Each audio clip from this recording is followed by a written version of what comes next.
Usually when we picture surviving a massive, like, world-ending crisis, we tend to imagine building this colossal, immovable wall. Right, the ultimate bunker mentality. Exactly. You brace for impact, the storm hits, and the outcome is incredibly binary. Like, you either stand your ground or the wall shatters and you are completely destroyed. But when you look at the actual mechanics of long-term survival, whether we're talking about medieval geopolitics or, deep human psychology, that rigid wall is actually a remarkably terrible strategy. Because rigidity is fundamentally fragile. I mean, if your only defense is standing perfectly still and just hoping the storm isn't strong enough to break you, eventually you will encounter a storm that is. Right. True resilience is entirely about elasticity. It's the capacity to bend, to shrink, and frankly, completely redesign your internal architecture while the catastrophe is literally still happening. Welcome to the Deep Dive. If you're listening to this right now, you are what we consider the learner. You are here because you want to understand the hidden architecture of things. And today, we are undertaking a uniquely fascinating mission. We really are.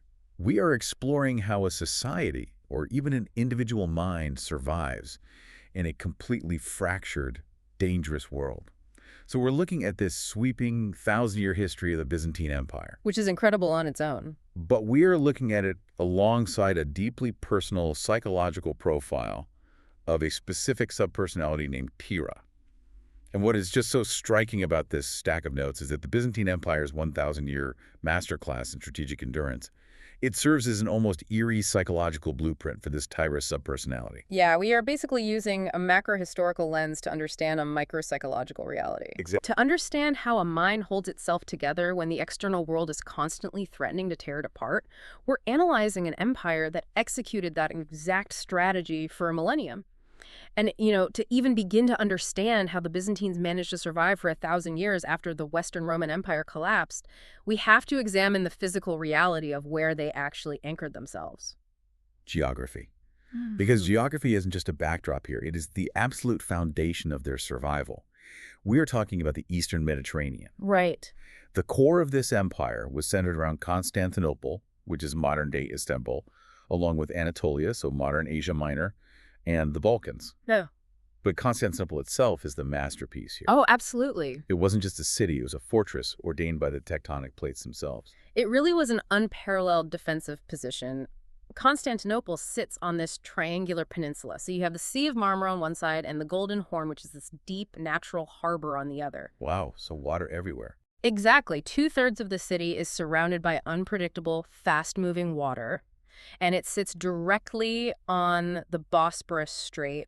That is the vital, incredibly narrow choke point linking Europe and Asia, and it connects the Black Sea down to the Mediterranean. Which means they control everything. Yeah, if you control the Bosporus, you control the flow of global trade, and you dictate who gets to move between two continents. And then, on that single landward side of that triangle, they built the Theodosian walls. And we should be clear, these weren't just standard medieval castle walls. Oh, no, not at all. They were a multi-layered, terrifying feat of engineering. You had this massive moat, an outer wall, and then an inner wall that was something like 40 feet high and 15 feet thick. And constructed with bands of limestone and elastic brick mortar. Right, designed specifically to absorb the shock of earthquakes, which gave them an incredibly rare advantage. They could endure sieges that lasted for years. They could lock the gates, sit behind those walls, and still receive food and supplies from their naval fleets, completely ignoring the massive armies starving outside. And that geographical advantage created a very specific psychological orientation. When you have a capital city that is practically impregnable, it fundamentally changes how you view territorial loss. How so? Well, think about Anatolia, that massive landmass to the east. It acted as a defensive heartland. It's highly mountainous. And mountains slow down invading armies. They force massive forces into narrow, predictable bottlenecks where smaller, well-trained defensive units can just ambush them. That makes sense. Geography itself conditioned the Byzantines to prioritize strategic endurance over, reckless outward expansion. I keep visualizing the geography of Anatolia and Constantinople like a strategic turtle shell. The turtle shell, I like that. Yeah, like when things got apocalyptic on the outer edges of the empire, when they started losing massively wealthy provinces to foreign invasions, they didn't just bleed out. They pulled their limbs into this highly defensible, mountainous, compact core. They tucked into the shell, And this is exactly where the mirror to the Tira subpersonality really begins to reveal itself. Tira is described as a witness and a weaver. She doesn't dominate the external environment, right? She survives through inward coherence. Right, exactly. When the psychological environment becomes toxic or chaotic, Tira pulls up the drawbridge and relies on incredibly strong internal boundaries. The parallel is striking. Both the Empire and the subpersonality understand that when you are outnumbered or just completely overwhelmed, you do not fight the storm in the open field. You pull back. You retreat to a defensible core, you consolidate your identity, but simply retreating isn't enough. Once you are inside that defensive shell, the internal organization has to be flawless, which really brings us to the political machinery running this fortress. The Byzantine emperor wasn't just a king relying on feudal oaths of loyalty. No, the emperor was fundamentally viewed as God's chosen ruler on earth. The ideology was staggering. He was the guardian of Christian order. It was this intense fusion of Roman legal tradition, elaborate court rituals, and literal divine legitimacy all in one person. Yes. And to support that immense ideological weight, they built a highly centralized state. We're talking about a massive professional bureaucracy, highly organized tax collection, provincial administrators. An unbroken tradition of state coordination that the West had completely lost. Exactly. The machinery of the state was so deeply sophisticated. I mean, in Western Europe during this time, a king's power often only extended as far as his physical army could march. Right. It was super localized. Kings paid their lords with land, which decentralized power. But the Byzantines maintained a monetary economy. They collected taxes and gold coins, and the state used that gold to pay a standing army and a salaried civil service. The emperor's power was institutional, not just personal. Wait, hold on a second. This is where the whole system seems to break down conceptually for me. Oh. The text emphasizes this divinely ordained, incredibly organized, highly centralized system. But then you turn the page, and the history is literally an endless, bloody list of palace coups, military revolts, rival claimants, and regional aristocratic families constantly trying to usurp the throne. Yes. If the emperor is literally considered God's chosen representative, and the bureaucracy is so well funded, how do ambitious generals justify overthrowing him every few decades without society just completely unraveling? You are hitting on the core paradox of Byzantine political life, and honestly, it's the genius of their system. The divine right of the emperor was absolute in theory, but it was deeply, violently contested in practice. Right. Their political authority rested on three distinct pillars. First, religion provided the sacred legitimacy. Second, tradition linked them to the ancient, undeniable prestige of Rome. But the third pillar was sheer pragmatic force. They lived in a militarized frontier world. If an emperor was incompetent, if he couldn't defend the borders or manage the economy, the divine mandate was essentially considered revoked. The successful usurper became the new chosen one. Okay, so God's favor is basically retroactively applied to whoever had the biggest army and the most ruthless political instincts. Precisely. And this is where their true resilience lies. The genius of Byzantium wasn't invulnerability to internal chaos. It was their institutional capacity to reassert the story of continuity no matter what happened. An emperor could be assassinated in his bedchamber, a general could march his army into the city, but the very next morning, the new ruler would put on the purple robes, walk into the Hagia Sophia, and the massive churning apparatus of the state would just keep going. Wow. The idea of the Roman Empire never broke, even when the individuals running it were brutally replaced. That is the power of a narrative. Yeah. Overriding a chaotic reality. And Tira does the exact same thing internally. He does. The notes describe her holding the emotional and philosophical foundations of the psyche. She processes the trauma and the internal chaos, but she maintains the structural integrity of the mind's identity. Right? She doesn't let the core narrative of who we are shatter, even when the internal emotional state is experiencing a violent coup. And that internal maintenance is a full-time job. And in a physical empire, maintaining that level of institutional continuity requires immense tangible resources. You have to feed the people inside the panic room. Yeah, you need an economy. Exactly. The Byzantine economy was an engine of endurance, and it rested primarily on the shoulders of peasant agriculture. We're talking about millions of people whose lives revolved entirely around the agrarian calendar. Grain, olives, grapes, livestock. Yes. The health and productivity of these rural peasants were the lifeblood of the empire because their land taxes funded the state. They paid for the bureaucracy, and more importantly, they paid for the armies standing on the frontier. And layered on top of that massive agrarian base, you have Constantinople functioning as the ultimate global toll booth. Because they controlled the Bosporus, they controlled the flow of luxury goods. Right. Silk and spices coming from the east, grain from the Black Sea region, manufactured goods moving west. They maintain a highly regulated maritime commerce network across the entire Mediterranean. But the true test of this economic engine wasn't when times were good, right? It was how they reacted to catastrophic loss. In the 7th century, the Arab conquests explode out of the Arabian Peninsula, and the Byzantines rapidly lose Egypt and Syria. Which was devastating. Right, because Egypt was their breadbasket. It produced an astonishing amount of the grain that fed Constantinople. Losing should have caused a total fatal collapse. But they didn't die. So how do you feed a fortress when you've just lost your biggest farm? Well, you fundamentally restructure your society. And this is where their strategic elasticity is most brilliant. When they lost those massive wealthy provinces, they didn't cling to the old imperial model. They transitioned into what historians call the theme system. Okay, what is that? They divided the remaining land in Anatolia into military districts called themes. Instead of paying a massive centralized mercenary army with gold they no longer had, they essentially gave land to soldiers. Right. The soldiers farmed the land, and in exchange, they provided hereditary military service to defend that specific region. They transformed from a sprawling, tax-heavy, offensive empire into a smaller, highly localized, deeply militarized defensive society. So they decentralized just enough to survive, but they kept the central narrative intact. Exactly. They even figured out how to steal the secret of silk production, didn't they? The story goes that Emperor Justinian sent monks to China to smuggle silkworms out inside hollow canes, just so the empire wouldn't have to rely on Persian intermediaries for the most lucrative luxury export. Yes, industrial espionage in the 6th century. They internalized their supply chain. It's brilliant. But what did this actually look like for the people living in this system? The contrast between life in the capital and life in the provinces seems jarring. It was a world of extremes. In Constantinople, life was this intense, spectacular sensory overload. You had extreme wealth, massive international markets, elaborate religious processions that would just shut down the city, and of course, the hippodrome. The chariot races. Yes, the hippodrome was this colossal arena for chariot races. But it wasn't just sports. The racing factions, primarily the blues and the greens, were massive political, social, and religious organizations. A chariot race could, and did, spark political riots that literally threatened the throne. And then, out in the provinces of Anatolia, it is just quiet, relentless endurance.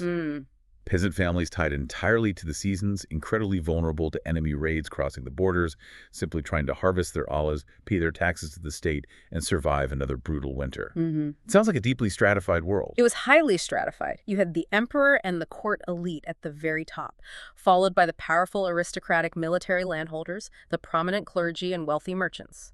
And at the bottom were the peasants, and yes, enslaved populations. But crucially, it wasn't a completely rigid caste system. There's a surprising amount of social mobility for a medieval society. Really? How does a peasant move up in a society dominated by aristocratic families? Primarily through the military, the church, or the imperial bureaucracy. If a peasant boy joined the army and showed exceptional tactical brilliance, he could rise through the ranks to become a general and potentially, as we discussed, even seize the throne. Right. The church offered another avenue. A brilliant scholar from a poor background could become a powerful bishop. Education and administrative competence were highly valued. And what about the women in this society? I mean, I imagine a deeply patriarchal medieval world doesn't offer many avenues for mobility.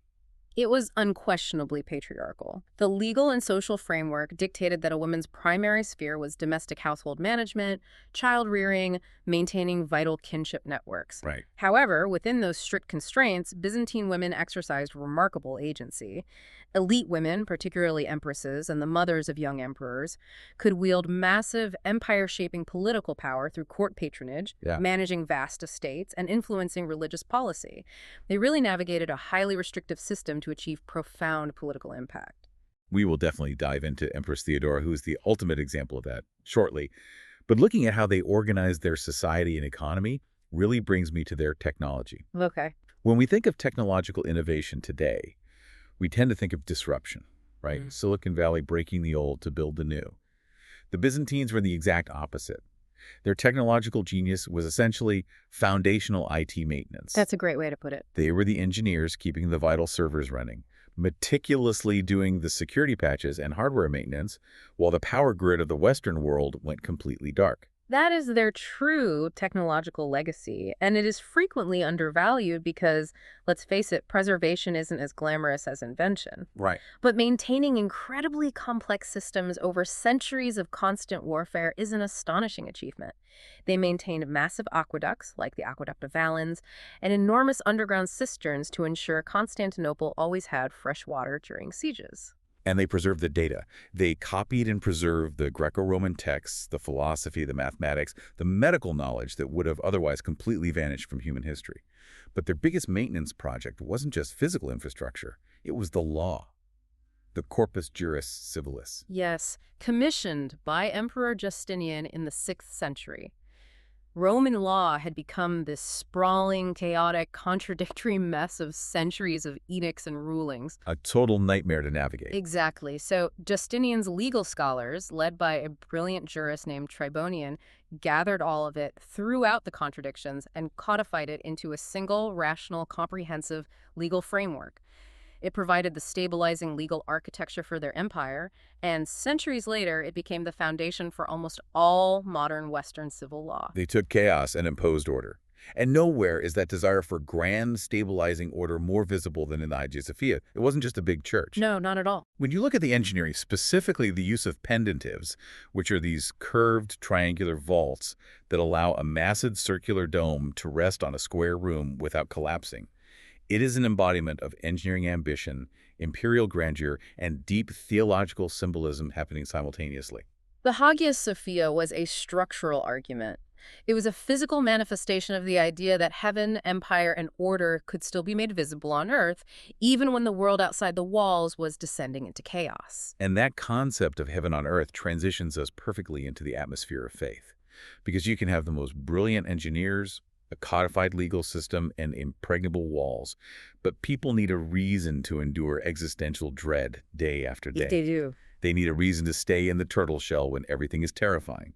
And for the Byzantines, that reason was an all-encompassing oxygen-level immersion in faith. Eastern Orthodox Christianity was not merely a facet of Byzantine life. It was the entire operating system. It organized their politics, their legal codes, their art, their educational curriculum, and their fundamental moral universe. Oh. As the centuries progressed, to be Byzantine essentially meant being Roman in political memory, Greek in language and culture, and absolutely Orthodox in faith. This is where their psychology gets incredibly intense to me.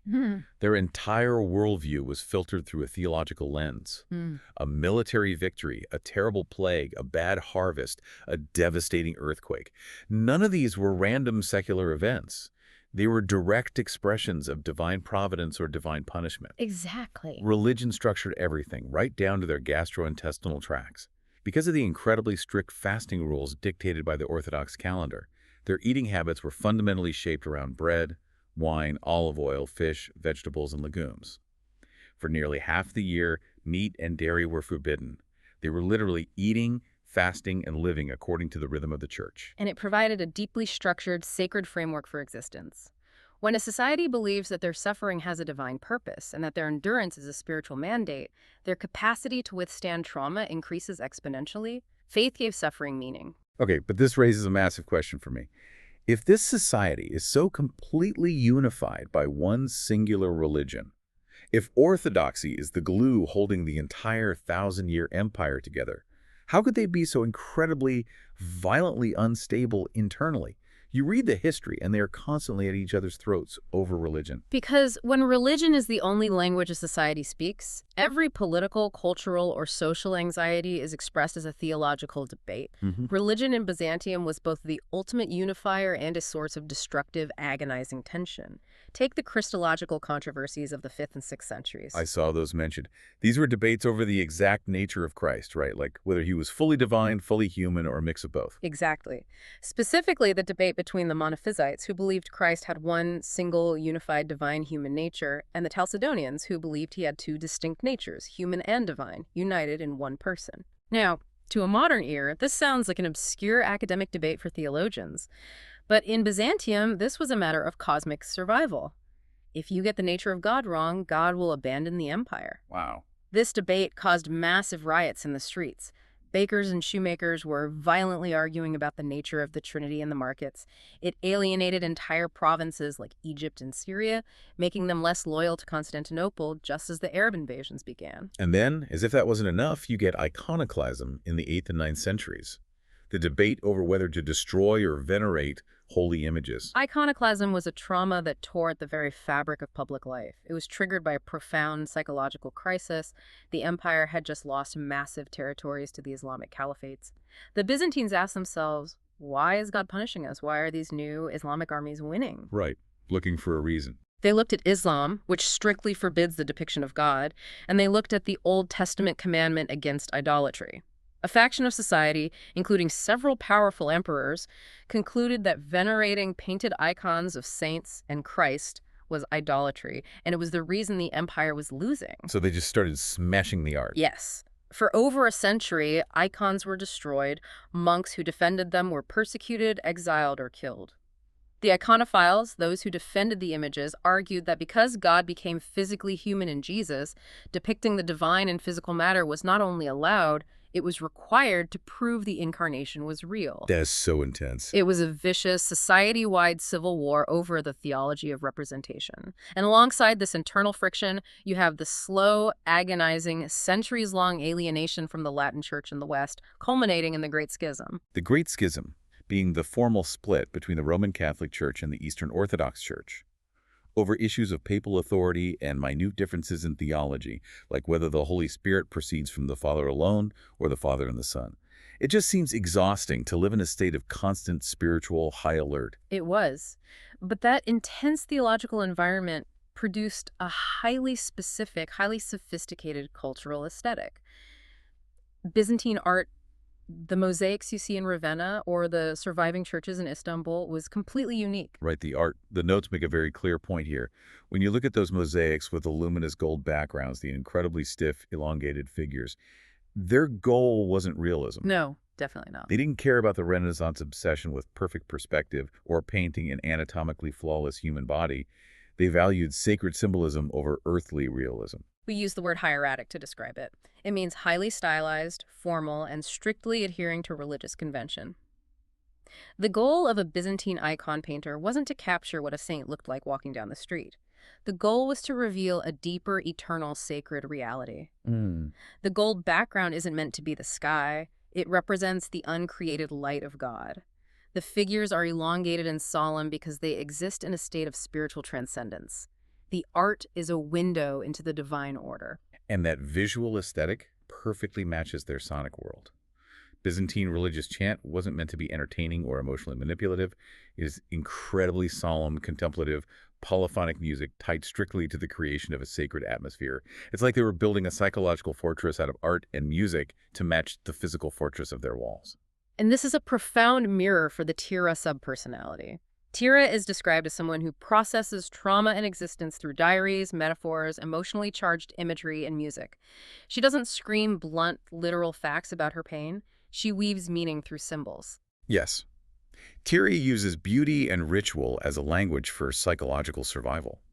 She is drawn to sacred language, but the notes also specify she's deeply wounded by religious hypocrisy and harsh power structures. She holds deep reverence, but also intense skepticism. Right. That is the exact emotional atmosphere of the Byzantine Empire. They were a profoundly religious society, absolutely dependent on the sacred, yet constantly tearing themselves apart over the hypocrisy and harshness of the institutions enforcing it. Both Tira and Byzantium sit right in the center of that tension. How do you remain devoted when the institutions of faith become toxic? You rely on the symbols. You rely on the internal truth over the external noise.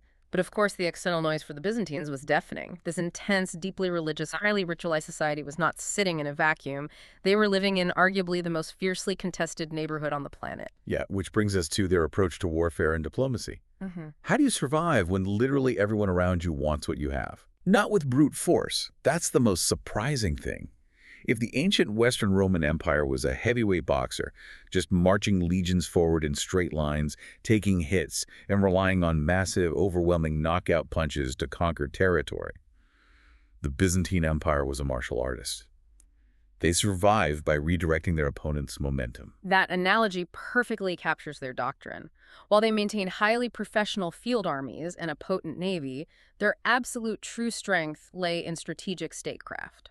War was expensive, it was unpredictable, and it was dangerous. Their primary goal was to avoid open conflict whenever possible. Their diplomacy sounds like a full-time intelligence agency. It literally was. They had a government department often referred to as the Bureau of Barbarians. It was essentially an early medieval CIA. No way. Yes, they gathered incredibly detailed intelligence on the customs, weaknesses, and rivalries of all the tribes and nations surrounding them.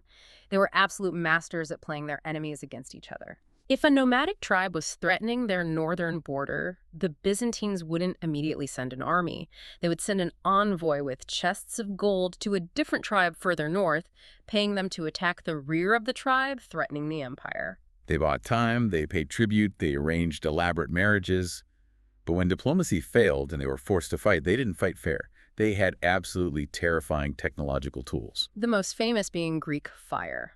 This was a highly guarded state secret. It was an incendiary weapon, likely a complex mixture involving naphtha, quicklime, and other chemicals, primarily used in naval warfare. They mounted bronze siphon tubes on the prows of their ships and pumped this liquid fire onto enemy vessels. That sounds horrific. The terror of Greek fire was that it couldn't be extinguished with water. Water actually made it worse. It could continue burning while floating on the surface of the sea. It was utterly devastating to enemy fleets and played a massive, undeniable role in saving Constantinople during the early massive Arab sieges in the 7th and 8th centuries. So you have this martial artist sitting in the center of a web, holding the tension, pumping liquid fire when necessary. Let's walk through the actual existential threats they were negotiating with, because the list is exhausting. First, you have the Sasanian Persian Empire to the east. Right, the Sasanian Empire was a highly sophisticated, deeply entrenched superpower. This was an ancient, long-term imperial rivalry. It culminated in an existential total war in the early 7th century. The Persians pushed all the way to the walls of Constantinople. Wow. The Byzantines, under Emperor Heraclius, had to melt down the gold and silver in the churches just to fund the army. Heraclius managed a brilliant counteroffensive, striking deep into Persian territory and defeating them. But the war lasted decades and completely exhausted the manpower and treasuries of both empires. And because they exhausted each other, they left the door wide open for the most transformational threat in medieval history, the Islamic caliphates. Exactly. Just as the Byzantines and Persians put their swords down, utterly exhausted, the armies of Islam emerged from the Arabian Peninsula, united by a new faith and incredibly highly motivated. At the Battle of Yarmouk in 636, the Byzantine field army was annihilated. Devastate. Within a few years, they lost Syria, the Levant, and Egypt. This is the catastrophic loss we discussed earlier. It forced the empire to permanently shrink and become that compact, defensive state.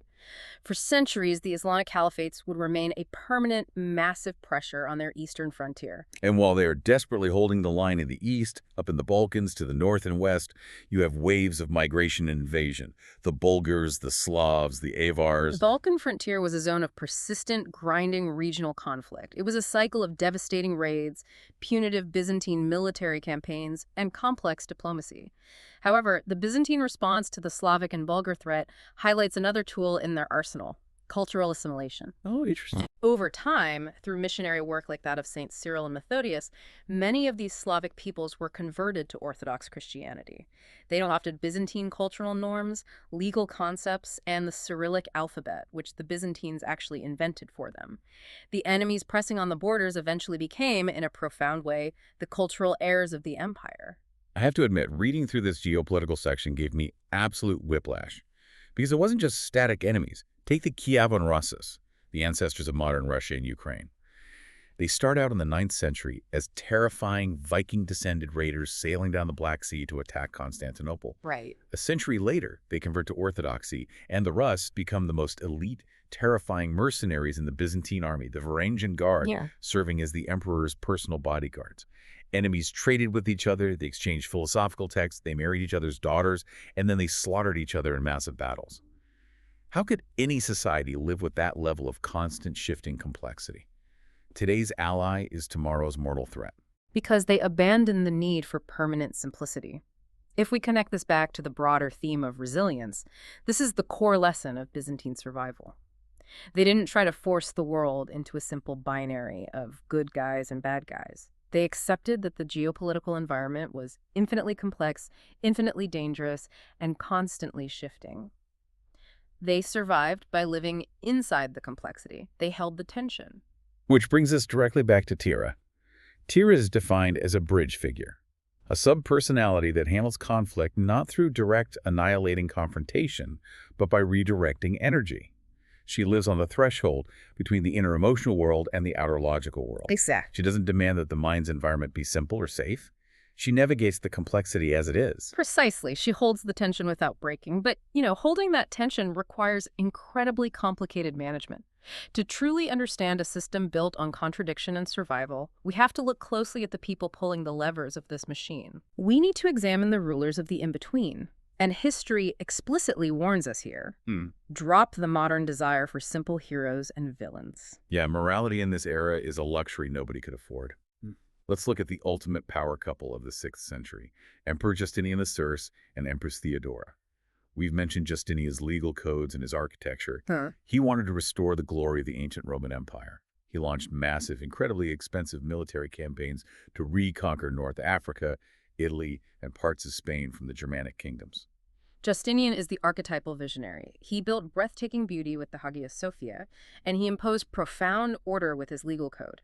But his ambition was deeply flawed. The wars of reconquest bankrupted the empire. Furthermore, right in the middle of his reign, the plague of Justinian, one of the deadliest pandemics in human history, wiped out a massive percentage of the population. He stretched the empire's resources so incredibly thin that it planted the seeds for the systemic weaknesses that the Arabs would exploit a century later. He built a monument to endurance, but he fundamentally undermined the empire's actual capacity to endure. And beside him is Theodora, a woman who started her life as an actress, which in Byzantine society was synonymous with being a sex worker, and rose to become the most powerful woman in the world. Yeah. She expanded legal protections for women, cracked down on sex trafficking, and essentially served as Justinian's intellectual equal. She did. But her defining moment was the Nika riots. The Nika riots of 532 were the most violent riots in the history of Constantinople. The chariot racing factions, the blues and the greens, united against Justinian over high taxes and autocratic rule. The city was burning, mobs were attacking the palace. They crowned a rival emperor. Justinian was utterly terrified. He had ships loaded with gold, ready to flee the capital in the middle of the night, which would have meant the end of his reign and likely his life. And Theodora stops him. She stands up in the council chamber, surrounded by panicked generals, and delivers this legendary speech. She basically says, "If you want to run, Justinian, the ships are ready, but I am staying, because the royal purple makes a fine burial shroud." She shames him into staying, and her resolve saves the empire. It was an act of astonishing heroism in a moment of total crisis, but we must also look at how she saved it. Justinian ordered his generals to trap the rioters inside the hippodrome, and the imperial army slaughtered 30,000 of their own citizens in a single afternoon. Oh my God. Theodora was a visionary, she was a feminist by the standards of the era, and she was fiercely courageous. But she also wielded power with an iron, ruthless grip. Is she a hero? In moments, undeniably. But she was navigating a brutal world using brutal tools. Then we move to the 7th century. Emperor Heraclius. We mentioned him melting down the church gold to fight the Persians. Talk about the ultimate tragic arc of a human life. Heraclius is the man who pulled Byzantium back from the absolute brink of annihilation. He campaigned personally at the head of his army for years. He defeated the Sasanian Persians against impossible odds. He recovered the true cross, the holiest relic in Christendom, and marched it back into Jerusalem. He was hailed as the greatest savior of the Roman world since Constantine. And then, literally a few years after his ultimate triumph, the Arab conquests begin. And an aging, psychologically broken Heraclius has to watch helplessly as the armies of Islam sweep through Syria and Egypt, taking away everything he had just bled to save. He saved his world, only to watch it fundamentally transform into something completely unrecognizable before he died. It is a profound lesson in the limits of human agency. Jumping ahead to the late 10th and early 11th centuries, we encounter an emperor who achieved unquestionable success, but at a terrifying moral cost. Basil II. Known to history as Basil the Boulder Slayer. Yeah. A nickname that tells you exactly how he operated. Basil II was an administrative and military genius. He reigned for nearly 50 years. He crushed the power of the overly ambitious regional aristocrats. He stabilized the treasury, and he expanded the borders of the empire to their greatest extent in centuries, bringing the entire Balkan Peninsula and parts of the east back under Byzantine control. Wow. To the Byzantine citizens sitting safely behind the walls of Constantinople, he was an absolute protector. He brought an era of immense security and wealth. But the mechanism of that security was horrifying. The sources note he earned his nickname after the Battle of Clydian. He captured thousands of Bulgarian soldiers. Instead of ransoming them or integrating them, he reportedly ordered them to be blinded. He left one man in every 100 with one eye to guide the rest back to the Bulgarian Tsar, who supposedly died of a heart attack upon seeing his ruined army. It's brutal. To the Byzantines, Basil is a restorer of strength. To the Bulgarians, he is an absolute monster. It perfectly illustrates the warning at the beginning of this section. Morality is entirely dependent on where you are standing. Finally, we should examine two figures whose decisions inadvertently set the stage for the empire's ultimate unraveling: Emperor Alexios Komnenos and the Patriarch Photios. Alexios ruled in the late 11th century. The empire was in steep decline again, losing heavily to the Seljuk Turks in Anatolia. Alexios was a pragmatic, brilliant survivor. He stabilized the economy. But he made one fateful calculation. He wrote a letter to the Pope in Western Europe, asking for a small contingent of mercenary knights to help him fight the Turks. And that single request triggered a geopolitical earthquake. The Pope didn't send a few mercenaries, he preached a holy war. He launched the First Crusade, Which was a disaster for them. Massive, disorganized, zealous armies of Western Europeans descended upon Constantinople, fundamentally disrupting the geopolitical balance, creating immense friction between the Orthodox Byzantines and the Catholic Crusaders, and unleashing a chain of unintended consequences that would eventually destroy the empire. And on the religious side, you have Patriarch Photios in the 9th century. He was an incredibly brilliant scholar. He is single-handedly responsible for preserving a massive amount of classical Greek literature that would have been lost. He championed education. But he also engaged in deeply bitter, uncompromising theological disputes with the Pope in Rome. He deepened the intellectual and theological schism between East and West. He preserved the intellectual soul of Byzantium, but he exacerbated the very division that left the empire isolated from Western aid when it needed it most. So when we look at these people, Justinian, Theodora, Heraclius, Basil, Alexios, how are we supposed to judge them? The framework we are given is beautiful in its clarity. Instead of asking were they good or bad, we should ask who preserved something, who transformed something, who broke something. That framing strips away modern judgment and forces us to look at the raw mechanics of survival. It acknowledges that human beings and empires are internally contradictory. And it perfectly mirrors the internal workings of a mind. Think about the Tira subpersonality. Tira doesn't label her internal feelings or past actions as purely good or evil. She assesses what preserved her sanity, what transformed her understanding of the world, and what broke her heart. She integrates the complex, often contradictory parts of the psyche without needing to punish them. But eventually, even the most brilliant elasticity, whether in a mind or an empire, reaches its physical limit. A rubber band can only be stretched, relaxed, and stretched again so many times before the molecular structure of the material degrades and snaps. Right. Which brings us to the final act. How does a millennium of survival actually end? It wasn't a sudden overnight collapse. It was a slow, agonizing erosion, compounded by one massive civilizational wound, a wound inflicted not by Muslims or pagans, but by fellow Christians. The year 1204, the Fourth Crusade. 1204 is the fatal rupture. The Fourth Crusade was originally intended to sail to the Holy Land to fight Muslim forces. However, the crusading army contracted with the Republic of Venice, a massive maritime trading power, to build their fleet. The Crusaders couldn't pay the enormous debt they owed for the ships. Oh, that's never good.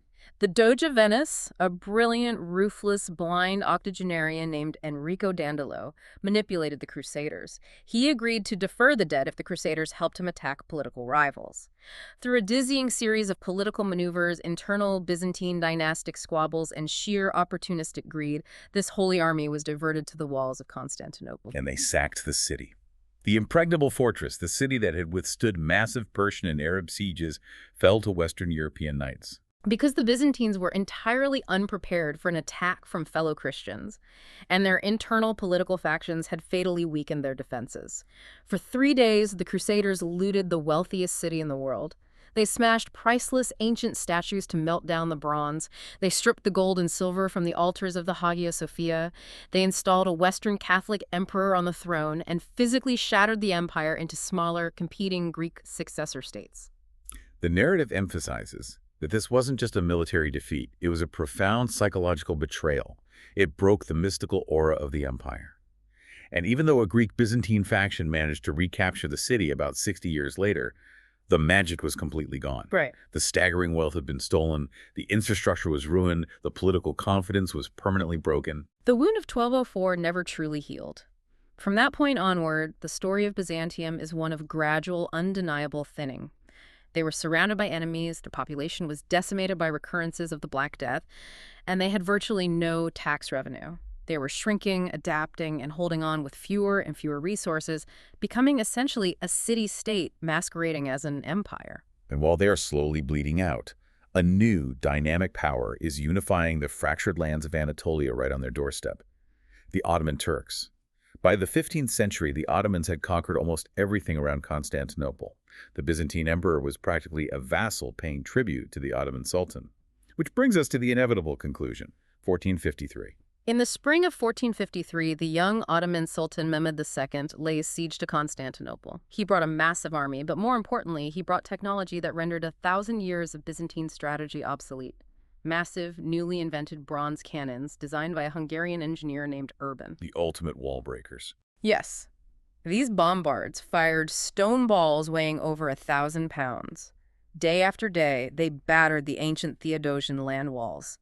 The Byzantines, led by their final emperor, Constantine the Azella, fought with astonishing bravery. They stretched a massive iron chain across the Golden Horn to block the Ottoman navy.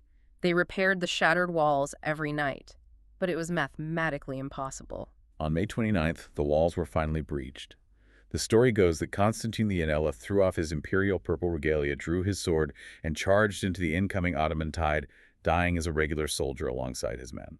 His body was never definitively identified. And just like that, the Roman Empire, which began with Romulus and Remus on a hill in Italy thousands of years prior, officially ceased to exist. It is one of the most poignant moments in human history. But the feeling I get reading about 1453 isn't a feeling of failure. It feels deeply honorable. It feels like a long, incredible endurance run that simply reached its absolute natural limit. They outlasted the Western Roman Empire by 1,000 years. They held the line against existential threats as long as physics, economics, and history would possibly allow. They didn't fail, they just finally ended. And this raises a profound point about how we view endings. The Ottoman conquest was a political termination, but it was not an erasure. The Hagia Sophia was not torn down. Mehmed II was awestruck by its beauty. He converted it into a mosque, preserving its architectural legacy. Right. Constantinople was not abandoned. It became Istanbul, the vibrant new capital of a massive Islamic empire. The complex Byzantine administrative and tax systems heavily influenced Ottoman governance. The Greek Orthodox population was incorporated into the new empire, and the Patriarch of Constantinople was given authority over them by the Sultan. It was absorbed. It was reinterpreted. It acted as this massive structural bridge between the ancient world and the medieval world, and then finally between the Christian and Islamic worlds. It didn't vanish into nothingness. It became the hidden foundation for the next era of human civilization. Exactly. The structure fell, but the essence was translated. And this brings us to the final synthesis of our deep dive. We have explored geography, siege warfare, theological brawls, and the slow erosion of a millennium-old state. Now, we connect this grand sweep of medieval history directly back to you, the listener, and your specific interest in the psychological architecture of the Tira subpersonality.